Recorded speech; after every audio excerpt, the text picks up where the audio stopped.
C'est l'histoire d'une veuve qui brise enfin le mur du silence après 40 ans passés avec son défunt mari. Une sorte de renaissance jubilatoire puisée dans la culture d'un couple des années 60. Eh oui, j'ai recommencé à boire du café. Et oui, à mon âge. Mais c'est comme pour le cinéma et bien d'autres choses. Je suis rendue trop vieille pour pouvoir m'en passer. Le docteur disait comme toi, et moi je vous ai cru.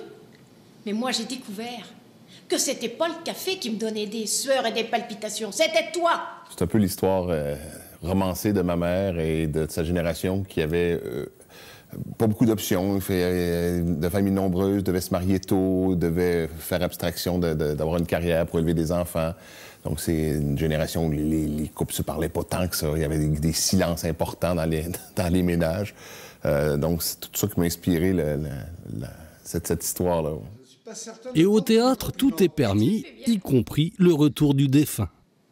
Enfin, ça doit te faire drôle quand même de parler avec un mort, non? Non. Non? Non. Non? Ça change pas grand-chose pour être franche. Mais t'as pas eu peur? Non.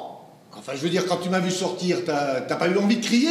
Mais c'est quand je t'ai donné ma main qu'il aurait fallu que je crie. C'est pas tant la célébration du mort lui-même que de sa résurrection à elle.